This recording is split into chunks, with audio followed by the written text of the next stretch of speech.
O Senhor esteja convosco. Ele está no meio de nós. Proclamação do Evangelho de Jesus Cristo segundo Mateus. Glória a vós, Senhor.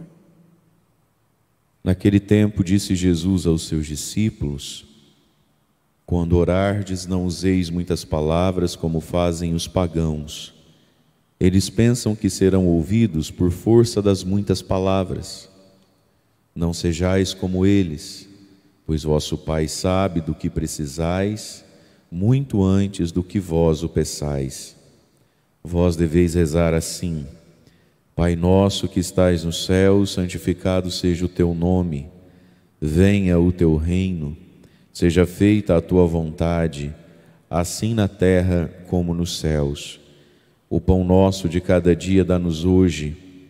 Perdoa as nossas ofensas, assim como nós perdoamos a quem nos tem ofendido. E não nos deixeis cair em tentação, mas livra-nos do mal. De fato, se vós perdoardes aos homens as faltas que eles cometeram, vosso Pai que está nos céus também vos perdoará. Mas se vós não perdoardes aos homens, vosso Pai também não perdoará as faltas que vós cometestes. Palavra da salvação. Glória a vós, Senhor.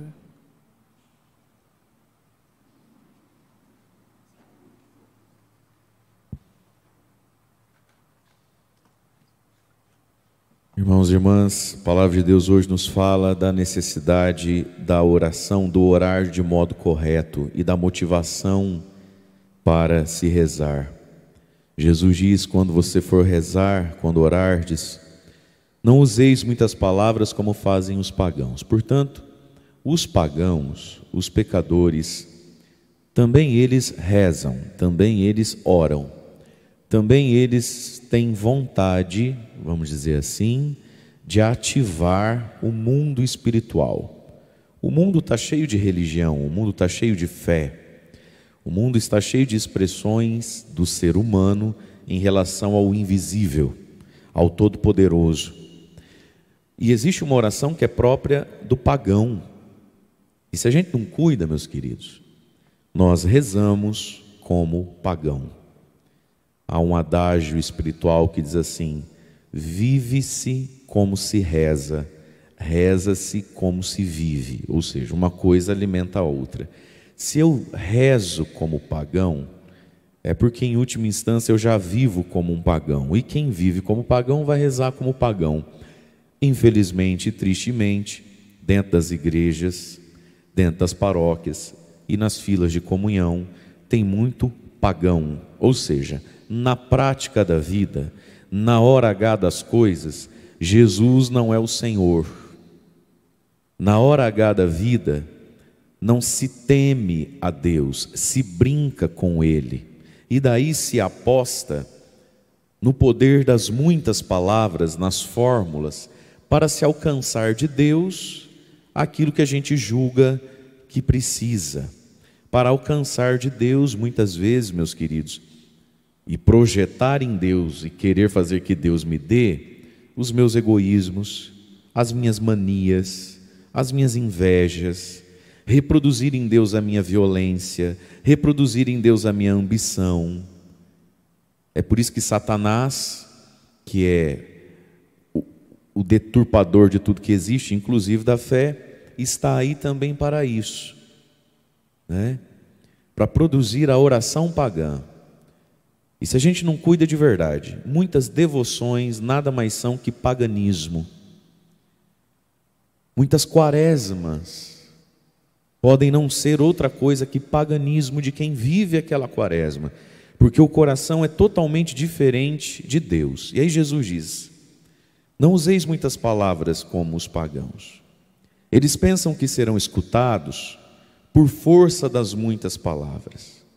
Não sejais como eles. Vosso Pai sabe do que precisais, já bem antes de vocês pedirem. Portanto, aqui tem algumas coisas importantes para a gente saber, né? Nós rezamos a um Pai que já sabe. Ora, se Deus já sabe, mas quer me ver pedindo, É porque aqui entram duas coisas importantes. Primeiro, o exercício da humildade. Deus já sabe, mas quer me ver pedindo. Isso tudo já é um primeiro bom remédio para o meu orgulho. Se Deus já sabe, para que eu tenho que pedir? Tem que pedir para aprender a ser humilde. Vá lá, peça a Ele. Ele já sabe. A dificuldade em pedir, muitas vezes, vem do nosso orgulho, da nossa vaidade. Quantas vezes na vida você está precisando de alguma coisa, está precisando de um favor, você sente que o outro até sabe o que está acontecendo com você, mas você precisa abrir a boca. Eu não vou ficar invadindo a sua vida. Tem coisa mais chata do que você ter que ficar falando assim para uma pessoa: o que você tem? Você está precisando? Pede. Você está querendo alguma coisa, filho? Vai se catar. Você está desconfiado de mim? Você sabe que eu estou aqui, que eu tenho, que eu posso e que eu quero, mas você precisa pedir. Por que não pede? De onde é que vem essa timidez? Ou de onde é que vem essa dor em solicitar as coisas? Do orgulho. Então, primeira coisa, o Pai já sabe. Com isso, Jesus está nos ensinando a humildade. Segundo, se Deus já sabe do que eu preciso, nós estamos falando do que aqui? Nós estamos falando que a oração é um meio de nos adequarmos à vontade e ao caráter de Deus, né? A oração é um modo de nós nos adequarmos a Deus. Portanto, a oração é um lugar da santificação e não da exigência. A oração é um lugar para sermos moldados e não para ganharmos a Deus. E é isso que o pagão acredita, que determinadas fórmulas, feitas de determinada forma, alcança de Deus o que eu quero sem que eu mude em nada. Por quê?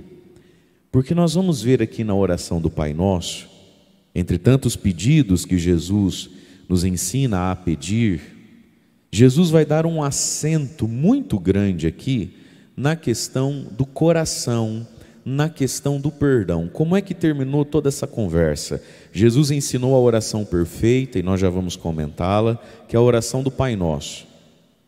Mas aí, assim que ele termina de dizer como é que se deve rezar, não nos deixeis cair em tentação, mais e mais do mal, do maligno, ele já coloca assim, de fato, versículo 14: se vós perdoardes aos homens as faltas que eles cometeram, Deus perdoa você também.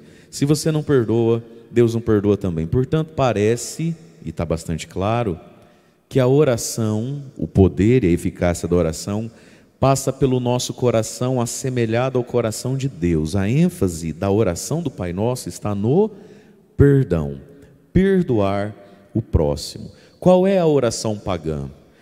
Como funciona a oração das outras religiões por aí? É a oração que não me assemelha a Deus. Talvez você já foi atrás disso na sua vida um dia. Você estava magoado com alguém, desesperado com alguma coisa, e aí você foi num lugar que, se você levasse determinada prenda ou oferenda, fizesse umas rezas lá tantos dias, de tal forma, pulasse 2 pulos para frente, 2 pulos para trás, um para a esquerda, outro para a direita, as coisas aconteceriam do jeito que você queria. E você foi lá por quê? Porque estava magoado, porque estava com raiva, ou porque estava com inveja, ou porque estava com medo. Tudo isso é pecado. Por que é que as pessoas vão nesse tipo de oração?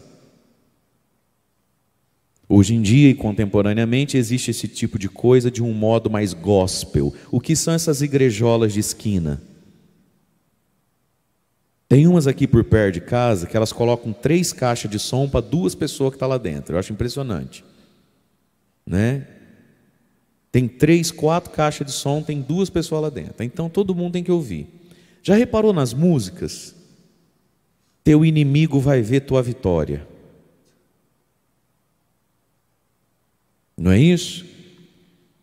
Quem deu risada de você vai chorar quando Deus te levantar. Rapaz, é umas frases de guerra, é umas frases de ódio. Teu inimigo vai chorar com a tua vitória. Gente, tem coisa mais barraqueira e barranqueira que isso? Tem coisa que lembre, olha, parece que eu estou vendo 2 mulheres se agarrando pelo cabelo e rolando na calçada por causa de macho. Então, Satanás, ele vai deixando a coisa mais bonitinha. Tem gente que é pagão Mas não é mais usando galinha preta ou branca, não é mais usando litro de pinga. Não, já vai usando o nome de Jesus, do Jeová, do não sei quem, do Provê, do Jirê, sabe? E você vê aquilo ali, você vai ouvindo aquilo ali, você vai vendo, aquilo ali nada mais é do que o ser humano querendo exercitar ódio, vaidade e vingança. Por que é que você foi nessas coisas? Porque você estava com ódio de alguém ou raiva, porque você queria se vingar de alguém, certo? Porque você estava com ciúme de alguém, ou porque você estava tomado de medo, e medo também é pecado. Aliás, para Páscoa você vai ter a oportunidade de se confessar. Talvez você nunca confessou e deva confessar. Entre tantos pecados da vida, pecadinhos ou pecadões, o pecado do medo. Ter medo é pecado. Jacuzice é pecado. Saber fazer algo, não fazê-lo, não porque alguém não permitiu, não convidou, não deixou, mas porque algo de mim, dentro de mim, diz que eu não posso. O nome disso é medo, e medo é pecado. Portanto, é a oração que existe para reforçar pecado. Medo é pecado, ira é pecado, inveja é pecado, ciúme é pecado, vingança é pecado. E as pessoas vão atrás de pai de santo ou pastor, fazer o pecado virar reza. E aí são fórmulas, são mágicas, são preces, são pedidos. Às vezes sim, algum sonho, alguma esperança por uma cura física, por uma melhoria financeira, mas são orações que não me mudam, não me alteram. É como que um comércio. O que é o comércio? Eu tenho o dinheiro, você tem o produto. Eu te dou o dinheiro, você me dá o produto. Você fica aí, eu fico aqui. Ninguém tem nada a ver com a vida do outro, não é assim? Você não precisa estabelecer relação de amizade e nem de conversão para comprar um sapato. Você precisa ter dinheiro. Para trocar um carro, você precisa ter dinheiro. Para comprar uma roupa. A pessoa pergunta se você é católico, se você é evangélico. Você precisa ter dinheiro, você me dá, eu te devolvo. Tem muita gente querendo viver a fé dessa forma e se brincar até a quaresma. Eu te dou o açúcar, o álcool e o pão por 40 dias, você me dá um emprego. Você acalma meu filho. Eu te dou uma cesta básica, eu te dou sei lá o que no asilo, eu te dou 10 cartelas no São José da paróquia, e você me ajuda a pagar o banco, mas eu continuo a mesma pessoa. Isso é oração de pagão. E aqui está, meus irmãos, nosso Pai já sabe, mas nos quer humildes. Nosso Pai já sabe, mas quer que nós nos adequemos a Ele, não Ele a nós. E aí vem toda a oração do Pai Nosso. Vós deveis rezar assim. Aqui está a oração perfeita, está a oração completa, porque toda e qualquer oração que nós façamos com as nossas próprias palavras só tem sentido, fundamento, força e possibilidade à medida em que reflete alguma coisa do Pai Nosso. E aí Jesus nos ensina a orar. Vós deveis rezar assim: Pai nosso que estais no céu, santificado seja o teu nome. Primeira coisa, a memória, o ato de fé de que Deus é Pai, de que Deus é grande, de que Deus não é aqui, de que Deus é santo nos céus. Segunda coisa, independente de como eu esteja, a gente não vai rezar só para pedir, a gente vai rezar desejando e amando a Deus. Santificado seja teu nome, lembrado, amado e santificado seja o teu nome. Ou seja, independente do que eu estou vivendo, eu tenho o desejo de que Deus seja amado. Santificar o nome significa dar amor. Santificado seja o teu nome. Ou seja, independente do que eu estou vivendo, os interesses de Deus também são meus interesses. E como nós somos falhos nisso, né? A gente não se dá nem um pouquinho a Deus para que o nome de Deus seja santificado. Venha o teu reino, a vinda do reino de Deus, o reinado de Deus, o modo de Deus para todas as coisas na nossa vida. Venha o teu reino, o teu governo. Depois, seja feita a tua vontade, a abertura à vontade de Deus, porque verdadeiramente, meus irmãos e minhas irmãs, nós temos alguma capacidade de saber o que é certo ou errado, o que é bom, o que é mal, mas a vontade de Deus é algo de muito superior à nossa. A vontade de Deus é algo de muito superior ao meu querer e até mesmo à minha compreensão.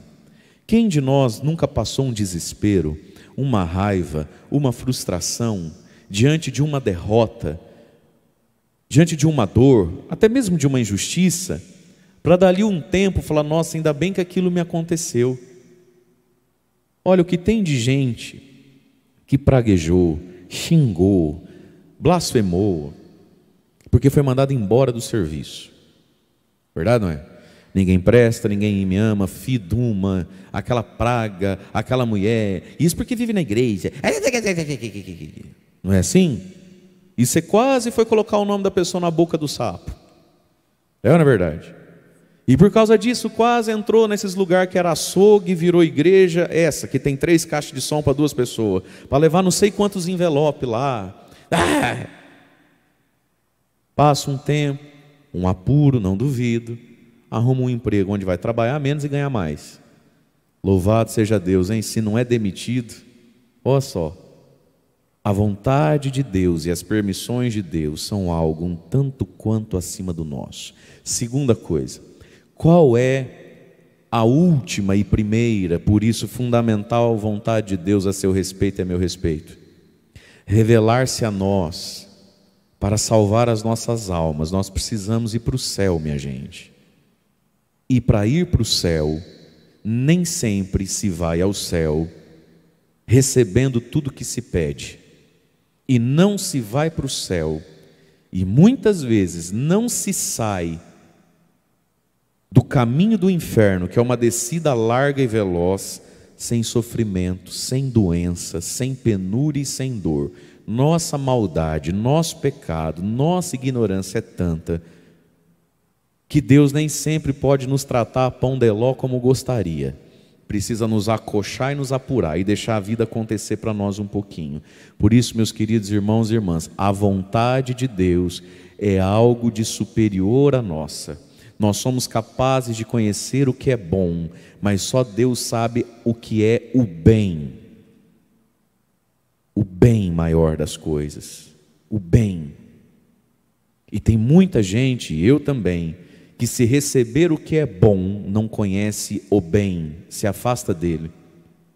Muitas das nossas tragédias na vida, muitos dos nossos pecados, são justamente a nossa incapacidade de lidar com o que é bom, de lidar com o bem. São Paulo diz, tudo posso, mas nem tudo me convém. Tudo me é permitido, mas não me deixarei escravizar por nada. Quantas coisas verdadeiramente são boas, mas estão inconvenientes. Tem muita gente que hoje sofre porque usou errado daquilo que era bom. Portanto, queridos, a vontade de Deus, seja feita a tua vontade. E aí há um desejo, não só da própria vida, mas de tudo aquilo que a gente enxerga. Assim na terra como é no céu, que seja a terra como é o céu. Só que para a terra ser como é o céu, eu preciso entender que Deus não tem só eu para cuidar. Eu preciso entender que eu não vivo sozinho. Porque a terra não sou só eu, que seja na terra como é no céu. E aí começam os pedidos muito práticos, né? Ele é nosso Pai, a gente tem que pedir. O pão nosso de cada dia, dá-nos hoje. O pão de cada dia.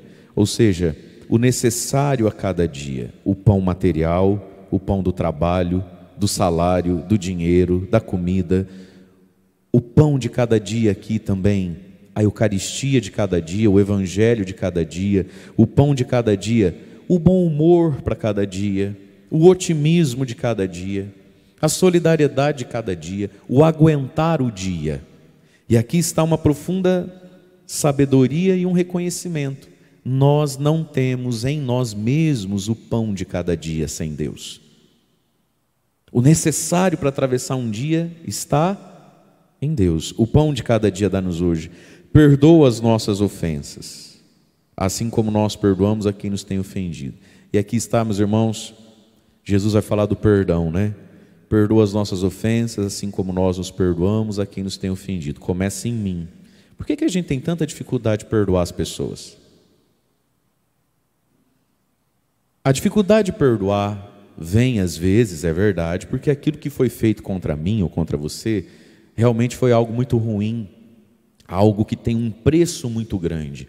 Vamos pensar, uma traição, isso custa anos de vida, ou determinada situação errada que a pessoa faça contra mim, contra você, que custa, sei lá, meses, anos de trabalho, de vida financeira, algo da nossa moral, do nosso nome. De fato, existem ofensas que são maiores do que outras, nem toda ofensa é igual, né? Tem coisa que realmente é muito grave. Mas, junto com isso, mas paralelo a isso, de onde é que vem a nossa dificuldade de perdoar, de parar de sentir ódio? Vem da nossa dificuldade de saber quem nós somos.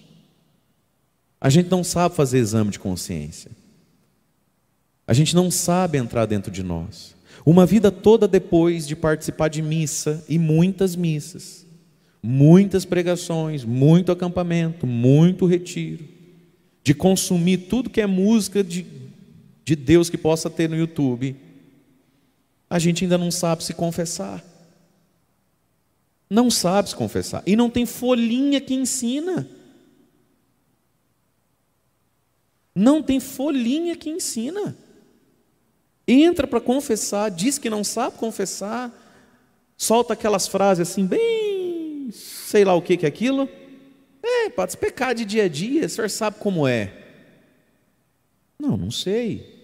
Eu não tenho 62 anos de idade e eu não sou mulher pós-menopausa, com um marido ruim, 3 netos em casa, correndo na sala para criar.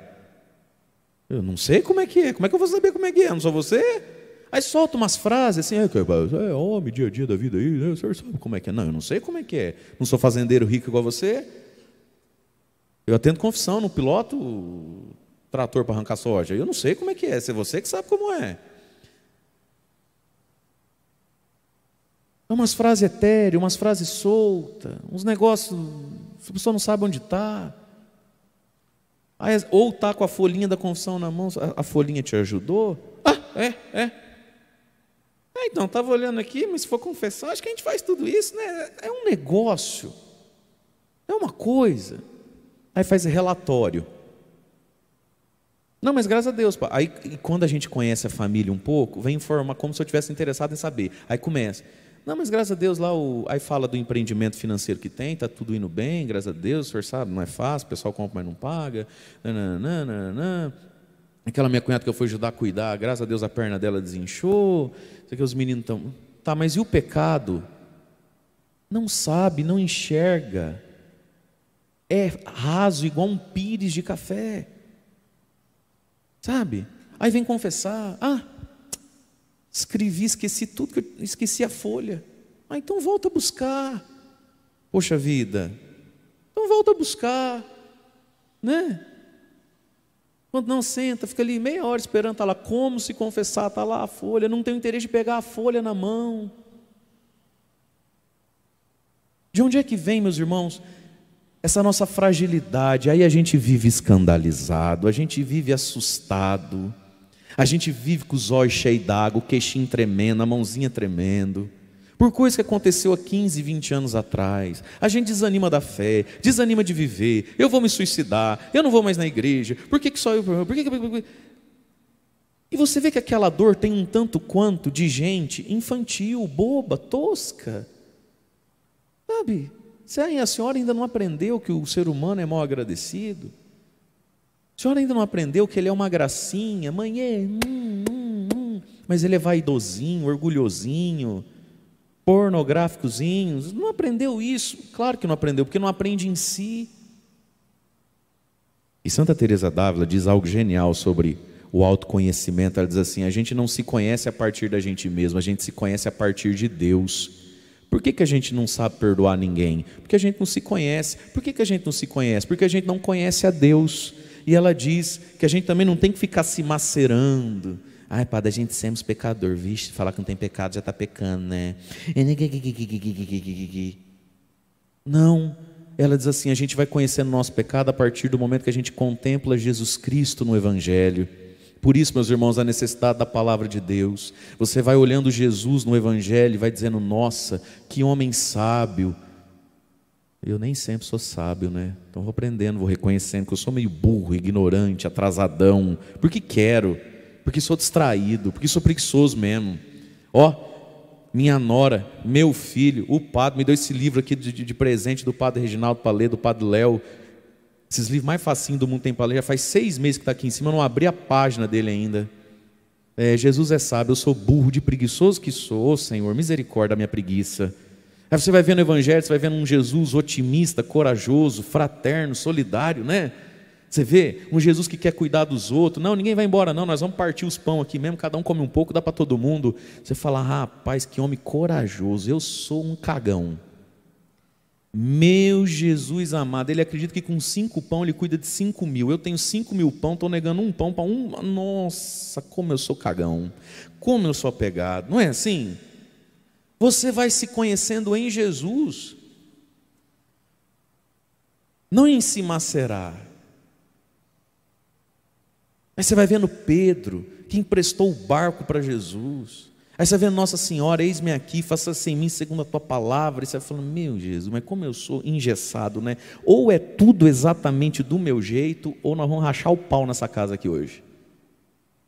Ou é coitada Nossa Senhora, enxoval feito, buffet contratado, fotógrafo, já tinha feito o Pearl End lá. É Pearl End que fala? Aquelas fotaiadas todas que vai tirando de casar.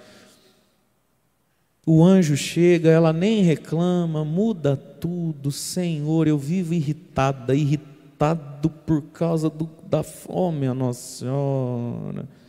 Pronto, já está aprendendo a confessar só de olhar para Deus. Mas veja, meus irmãos, de onde é que vem essa nossa eterna mágoa de um ou de outro, essa nossa eterna depressão e remedinho, por causa disso, por causa daquilo? Vem de uma profunda infantilidade nossa, a gente não se conhece, e aí a gente se assusta. Ora, meu irmão, você jura para mim que você não conhece em você mesmo a safadeza humana?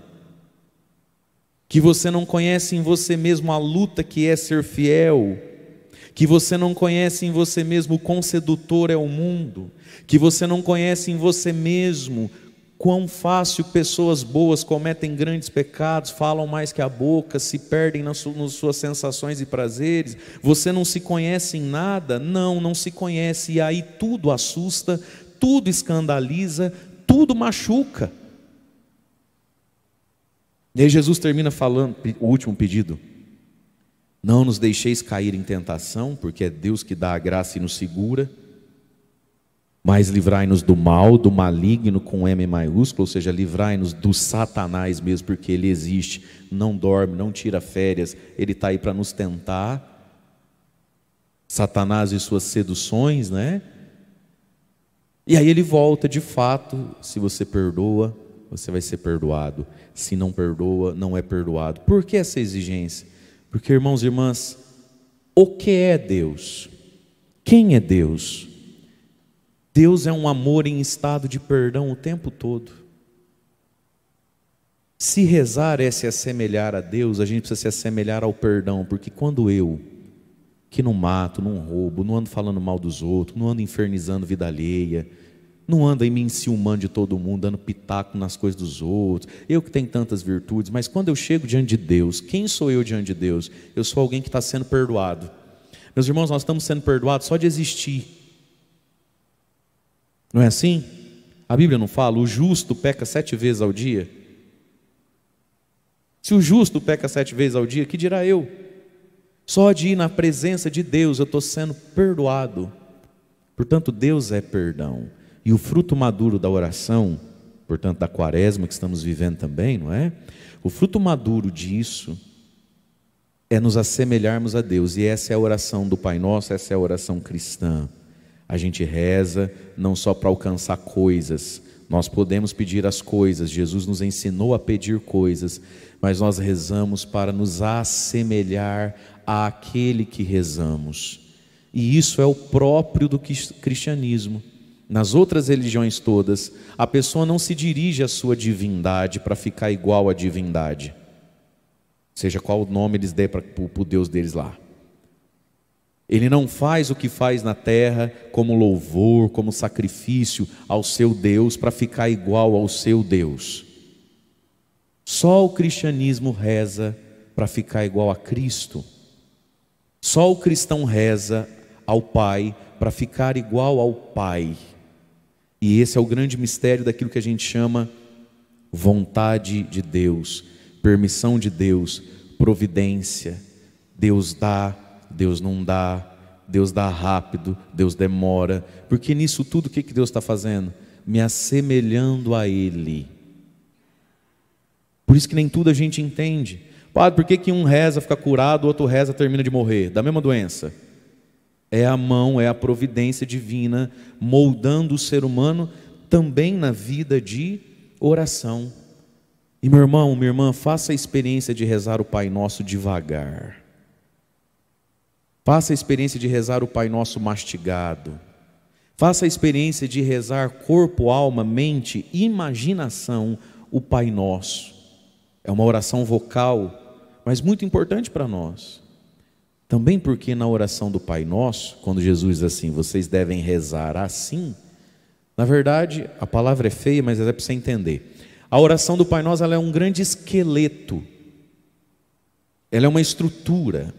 Ela é uma oração tópica. Cada linha do Pai Nosso já diz tudo, mas cada linha do Pai Nosso permite dizer muitas outras coisas a partir dela. E no Pai Nosso está a adoração, o louvor, a prece, a contemplação e a disposição da conversão. Por isso é a oração completa. E nós vamos experimentar isso. Vamos ficando em pé.